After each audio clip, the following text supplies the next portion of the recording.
कि भारत ने ही नहीं, हमने भी भारत का क्षेत्र कब्जाया हुआ है।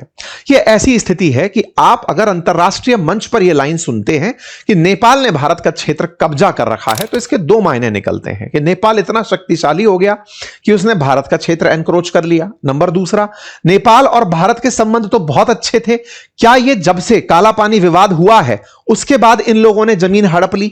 तमाम तरह की बातें निकलने लगी। तीसरा, अंतरराष्ट्रीय मंचों पर जब जब नेपाल बात करता था भारत के बारे में, तो यही बात करता था कि साहब इन्होंने हमारा क्षेत्र ले रखा है, वो हमें दिलवा दो।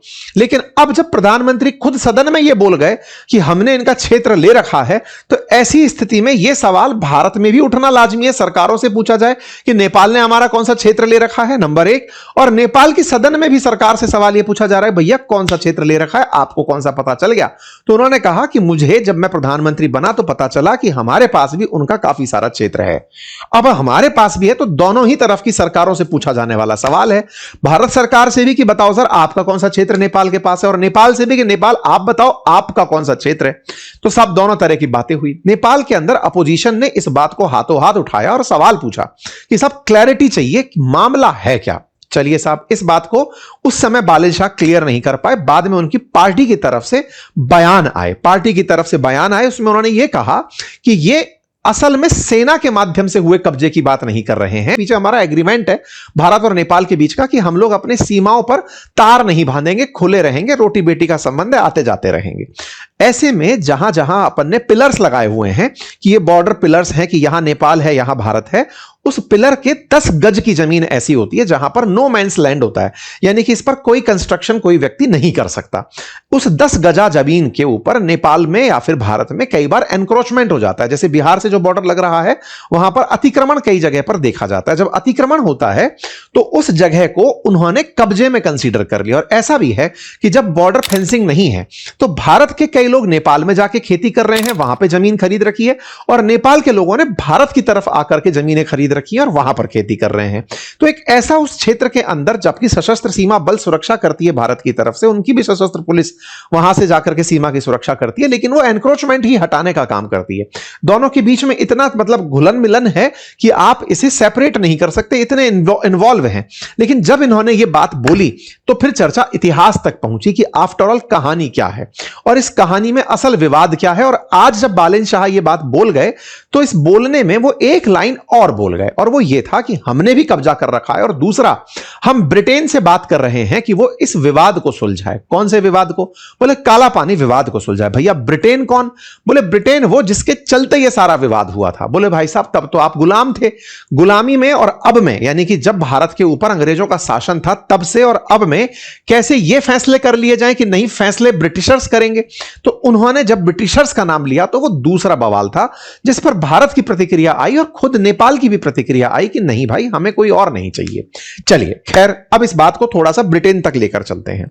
तो देखिए कहानी जाती है थोड़ा पीछे की तरफ, जब भारत के अंदर अंग्रेजों का शासन आया और नेपाल के अंदर नेपाल के राजाओं का शासन था। जमीन की विवाद नेपाल के साथ भारत के रहे, यानी कि अंग्रेजों के रहे। अंग्रेज नेपाल से जब जंग में रहे तो एक जंग हुई, और उस जंग के बाद 1814 से 16 के बीच में एक संधि हुई। नेपाल और ब्रिटिशर्स के बीच की उस जंग में एक संधि गठित हुई जिसका नाम सुगौली की संधि रखा गया, जिसमें यह डिसाइड किया गया कि कौन सा क्षेत्र नेपाल का होगा और कौन सा भारत का होगा। एक तरह से सीमा निर्धारित कर दी गई। सीमा निर्धारित करने में यह कहा गया कि नेपाल के पश्चिम की तरफ बोले तो उत्तराखंड वाली साइड, नेपाल के पश्चिम बोले उत्तराखंड वाली साइड, यहां पर एक रिवर है जिसका नाम है काली रिवर। इस काली रिवर से लेकर के नेपाल के पूर्व साइड, यानी कि आपके सिक्किम वाली साइड, यहां एक रिवर है जिसका नाम है मेची रिवर। तो बोले इन दोनों के बीच में नेपाल होगा। बोले ठीक बात है। ऐसे ही दक्षिण की तरफ, यानी कि नेपाल के उत्तर की तरफ अगर चाइना पड़ता है तो दक्षिण की तरफ जहां बिहार वाली क्षेत्र है, यहां पर नारायणी रिवर, जिसे भारत में गंडक रिवर के नाम से जानते हैं, बोले वो वाली जो जगह है वो बॉर्डर बनेगी। तो रिवर्स के साथ नेपाल के बॉर्डर बांध दिए गए। सुगौली की संधि में जब यह बात कही गई कि भारत के साथ काली रिवर से पूर्व की तरफ नेपाल है, पश्चिम की तरफ भारत है, यहां तक तो कोई दिक्कत नहीं थी।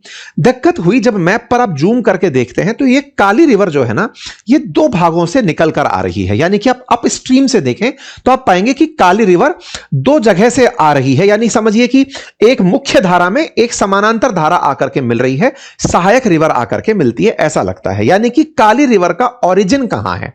तो भारत के हिसाब से अगर काला पानी से ओरिजिन है तो नेपाल के हिसाब से लिम्प्युधुरा से उसका ओरिजिन है। मतलब इस मैप को अगर आप ध्यान से देखें तो एक कॉर्नर जिस पर यह मेजर स्ट्रीम चलती हुई आ रही है वो लिम्प्युधुरा से चलती आ रही है।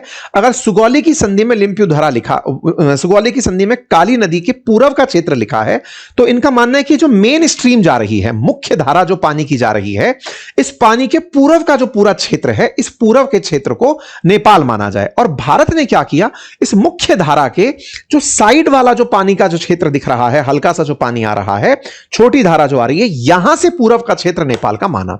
अब ये एम्बिग्यूटी कैसे आई?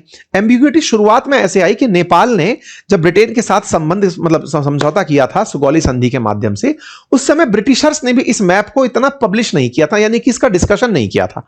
1860s के अराउंड ब्रिटिशर्स को यह समझ आया कि हमें यह क्लियर करना पड़ेगा कि हम लोग कहां से भारत का बॉर्डर मानेंगे। तो उन्होंने खुद ने काला पानी के पूर्व वाले क्षेत्र को नेपाल माना। जो भारत मानता है आज भी वो ब्रिटिशर्स का माना हुआ है। लेकिन ब्रिटिशर्स ने इस बात को ऑन पेपर नहीं लिया, बस मैप ड्रॉ कर दिया। सुगौली की संधि में बस काली नदी के पूर्व का क्षेत्र लिखा है।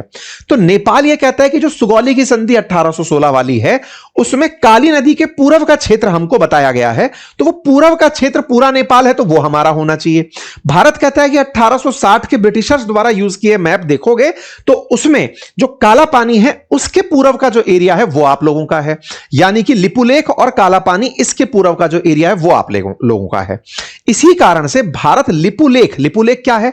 भारत के और चाइना के और नेपाल के बॉर्डर पर ट्राई जंक्शन है, यहीं से कैलाश मानसरोवर की यात्रा होती है। तो भारत ने अभी क्या, कैलाश मानसरोवर यात्रा इसी लिपुलेख पास से होकर कैलाश मानसरोवर के लिए खोलने का अनाउंसमेंट किया।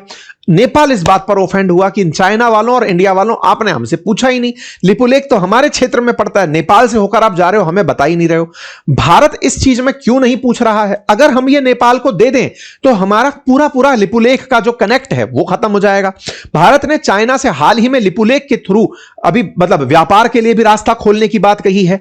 इवन हमारे साथ जो तिब्बत की यात्रा होनी है, हमारे यहां से जो कैलाश मानसरोवर की यात्रा होनी है, उस कैलाश मानसरोवर की यात्रा के लिए भी लिपुलेख की ही चर्चा है। तो अब कुल मिलाकर के लिपुलेख भारत के लिए ऐसा स्ट्रेटेजिकल पॉइंट बन गया कि अगर हम इसे नेपाल के साथ मान लें तो कैलाश मानसरोवर यात्रा अटकेगी, भारत चाइना का जो लिपुलेख पास से होकर के जो ट्रेड है वो बाधित हो जाएगा, और हमारी 1860 से लेकर अब तक जो यहां पर क्लेम चला आ रहा है वो बाधित हो जाएगा। अब इसके क्लेम के ऊपर क्या कोई नेपाल को ऑफेंड कभी नहीं हुआ? क्या हुआ? कब हुआ उस पर चलते हैं। तो हुआ यह कि अंग्रेज आराम से रहते चले। भारत को जब आजाद करके गए 1947 में, तब फिर से भारत और नेपाल ने खुद करके आपस में एक दूसरे के साथ संबंध वापस से ओपन किए।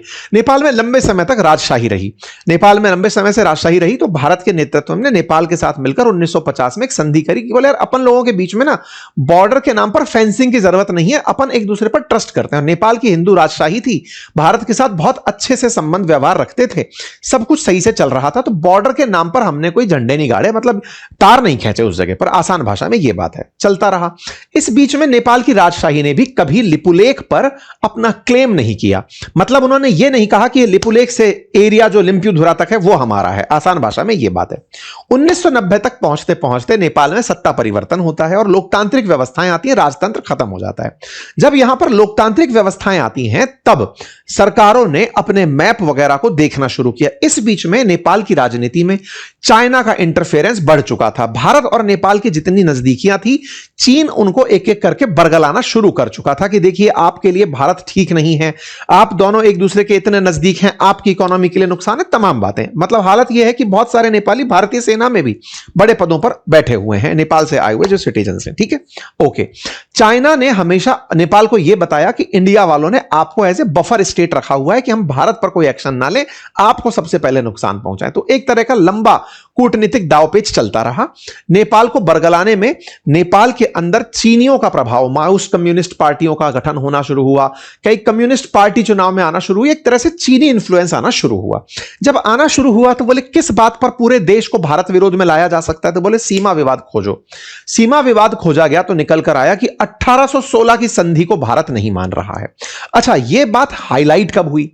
हुआ यह कि जब भारत ने 370 धारा 370 हटाई, कश्मीर को यूनियन टेरिटरी से स्टेट बनाया, स्टेट से यूनियन टेरिटरी बनाया और नया मैप जारी किया पूरे भारत का। तो भारत के सर्वे ऑफ इंडिया के द्वारा जो मैप जारी किया गया, उसमें जो हमारा मैप था उसमें इस बात को, लिपू लेक, काला पानी, लिम्पुधुरा को देखकर नेपाल ने उस पर तुरंत प्रतिक्रिया करी कि आप इस क्षेत्र को अपना क्यों दिखा रहे हैं। मतलब समझिए कि वो इग्नाइटिंग पॉइंट क्या था। तो 19 से 20 के बीच का, 2019 से 20 का वो पॉइंट था जब भारत का नया मैप आया। नया मैप क्यों? क्योंकि आपने अब कश्मीर को लद्दाख के अंदर, जम्मू कश्मीर के अंदर बांटा था, आपने उनको यूटीज के अंदर बांटा था। ठीक है साहब।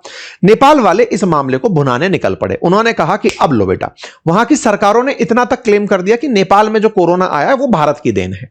और इतना ही नहीं, वो इस मामले को राजनीति में भारत के खिलाफ बयानबाजी में, और उस बीच में मतलब समझिए कि 19 से लेकर के 25 के बीच में भारत और नेपाल के संबंधों में काफी तल्खियां आई। वहां की सरकारों ने भारत के खिलाफ खूब अनर्गल बयानबाजी की। बयानबाजी में खुद का नया मैप जारी करना, वृहद नेपाल दिखाना, नोट पर नया मैप का, नोट पर नया नेपाल का मैप जारी करना, जिसमें उस 30 ट्रायंगुलर क्षेत्र को दिखाकर यह राष्ट्रीय अस्मिता से जोड़ना ताकि नेपाल के लोगों को कनेक्ट किया जा सके कि भारत आपका दुश्मन है। यह वो क्षेत्र था जो चला आ रहा था 1860 से। अब नेपाल आपका दुश्मन, भारत आपका दुश्मन, यह जो स्थिति पैदा की गई, भारत में भी कई तरह की बयानबाजी एंटी नेपाल हुई। मतलब 5 साल के अंदर बहुत ज्यादा गंध फैल गई। खैर, वो जो सरकारें गंध फैला रही थी वो फेल मारी, क्योंकि बहुत सारे लोगों ने समझा कि गलती हो रही है। उनकी गलतियां उनके भ्रष्टाचार में दिखाई देने लगी। सत्ता परिवर्तित हुई, जैन जी आंदोलन हुआ, स्वतः ही वो सरकारें खत्म हुई और बालेन शाह आए। बालेन शाह भी लेकिन उन्हीं सरकारों के इन्फ्लुएंस से प्रभावित थे। वो यूथ से उस प्लान को एंडोर्स कर चुके थे जो इन सरकारों ने घुसाया था कि भारत विरोधी है हमारा, तो हमारे इस क्षेत्र के लिए हम क्या कर सकते हैं। तो उन्होंने भी अपने प्रचार में हमेशा उस चीज को कि भारत से अपना हिस्सा हम लेंगे, ये इस तरह से उनका प्रचारित तंत्र चलता रहा। तस्वीरों में, अपने पीछे लगी तस्वीरों में वो उस चीज को दिखाते रहे। ये साफ हो गया। तो अब आप इस मसले को समझ गए। चूंकि ये ब्रिटिशर्स के सामने सुगौली की संधि है, तो बालेन शाह ने जब सदन के अंदर ये वाली बात बोली कि साहब हम उसको वापस लेंगे, तो ये बोलने के पीछे का लॉजिक क्या था कि ब्रिटिशर्स से संधि थी तो हम ब्रिटिशर्स की मध्यस्थता चाहते हैं। भारत ने कहा भैया आजाद हो चुके हो, अब तक कहां लेके घूम रहे हो, तो ये एक सेंस नहीं। और ब्रिटेन ने भी इनकार कर दिया कि नहीं भाई, हम इस मामले में बिल्कुल इंटरेस्टेड नहीं है। शुरुआत से अगर आप देखें, जब से बालेन शाह ने शपथ ली है, एक कस्टम रहा है कि नेपाल में जब भी कोई नया प्रधानमंत्री आता है वो भारत आता है। भारत क्यों आएगा साहब, कोई भारत में उसका क्या है? भारत आने के पीछे रीजन ये है कि नेपाल का मैक्सिमम ट्रेड इंडिया के साथ है। जब आप बॉर्डर पर इतना ट्रस्ट रखकर चल रहे हैं तो भारत के साथ आपका व्यवहार है कि साहब बन गए हैं एक मित्रतावत। भारत ने इनवाइट भी भेजा, लेकिन बालेन शाह ने अपनी कंडीशन डाल दी कि मैं 1 साल तक किसी भी देश की यात्रा नहीं करूंगा। इन्होंने भारत के राजदूत से मुलाकात नहीं करी और किसी और देश के से भी नहीं करी, ताकि आप उन्हें ब्लेम करें कि साहब उनसे भी नहीं मिले। तो इन्होंने क्या किया, नेपाल में जितने भी देशों के राजदूत हैं उनको एक साथ बुलाया, एक टेबल पर बिठा के मुलाकात कर ली। लोगों ने कहा वाह साहब, ये तो बड़ा तगड़ा मूव चलाया आपने, मतलब सबको एक साथ ही टेबल पर बिठा दिया।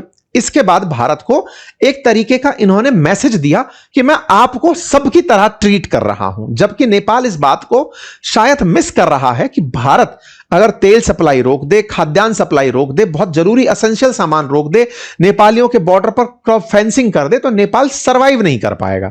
मतलब चाइना के ऊपर कितना भी डिपेंडेंट हो जाए तो भी सरवाइव नहीं कर पाएगा। लेकिन उन्होंने जो एरोगेंस दिखाया वो बचकाना था, क्योंकि अभी कूटनीति के अनुभव कम थे। खैर कोई बात नहीं, उन्होंने फिर एक और कदम उठाया। भारत की तरफ से इन्विटेशन के लिए विक्रम मिस्त्री जी को भेजा जा रहा था कि आप मिलने जाइए और उनको इन्वाइट करिए कि भारत आए। भारत के विदेश सचिव की यात्रा होनी थी, लेकिन उन्होंने उनसे भी मिलने से इनकार कर दिया। उन्होंने कहा कि मैंने एक कल्चर सेट किया है कि मैं विदेश मंत्री या उससे ऊंचे लोगों से ही बात करूंगा, सचिव स्तर के लोगों से बात नहीं करूंगा। अब यूथ था, उम्र के साथ मजबूत होंगे, अभी शायद अंडर 40 ही हैं वो, तो उनके अंदर का जो वो एक लड़कपन है वो उनकी इमेच्योरिटी में दिखाई भी दिया। भारत ने अपनी यात्रा ही कैंसिल कर दी। इसी बीच में एक और घटना हुई, जो अमेरिका के राजदूत भारत में आए हुए हैं, सरगई गोर, उनकी जिम्मेदारी है नेपाल, बांग्लादेश, इन सबको हैंडल करना। सरगई गोर भी मिलने जा रहे थे, लेकिन उन्होंने उस पर भी रख दिया कि मैं बड़े लोगों से मिलता हूं। तो ऐसे में खुद को बड़ा दिखाने के लिए औरों को छोटा दिखाने का जो उन्होंने दाव चला, ये कूटनीति में लड़कपन कहलाता है। ऐसे ही सरगेई गोर से नहीं मिले, विक्रम मिस्त्री से नहीं मिले, और अब जब आए बयान देने सदन में पहली बार तो कहे कि मैं ब्रिटेन की मध्यस्थता चाहूंगा और भारत का क्षेत्र तो हमने भी कब्जा कर रखा है।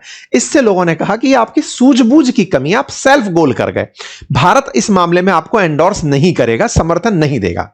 तीसरी चीज क्या हुई, इसके साथ साथ इन्होंने कुछ और समझदारी दिखाई, जिनमें से कैलाश मानसरोवर जाने वाले जो लोग हैं, जो लिपुलेख से जाएंगे, उस पर इन्होंने ऑफेंस दिखाया कि साहब लिपुलेख होकर जा रहे हो, हमसे नहीं पूछ रहे हो। ऐसे ही भारत से जो माल नेपाल में जा रहा है उस पर इन्होंने बॉर्डर टैक्स वसूलने की बात कर दी। तो कुल मिलाकर के इनके द्वारा जो कार्य किए जाने शुरू हुए वो एक बार के लिए सुनने में जैन जी को पसंद आए कि यार बहुत ही तगड़ा काम कर रहे हैं हमारे तो नायक के अनिल कपूर, लेकिन उसमें जो कूटनीति है कि भारत का साथ उन्हें बहुत जरूरी है। आप ऐसे समझिए, आज अंतरराष्ट्रीय स्तर पर तेल की बढ़ती कीमतों में भारत नेपाल को तेल की आपूर्ति सुनिश्चित करता है, भूटान को सुनिश्चित करता है। अगर भारत 2 मिनट के लिए भी यह कहे कि पोर्ट का एक्सेस बंद है या तेल की सप्लाई बंद है, इसके कई मायने निकलेंगे। पर जो भी है, भारत छोटी छोटी बातों पर ऐसे ऑफेंड नहीं होगा। उम्मीद करते हैं कि वो अपनी राजनीतिक मतलब एक तरह से क्या है, दृढ़ता दिखाएं और दिखाएं कि कूटनीति में भी उनकी समझ है।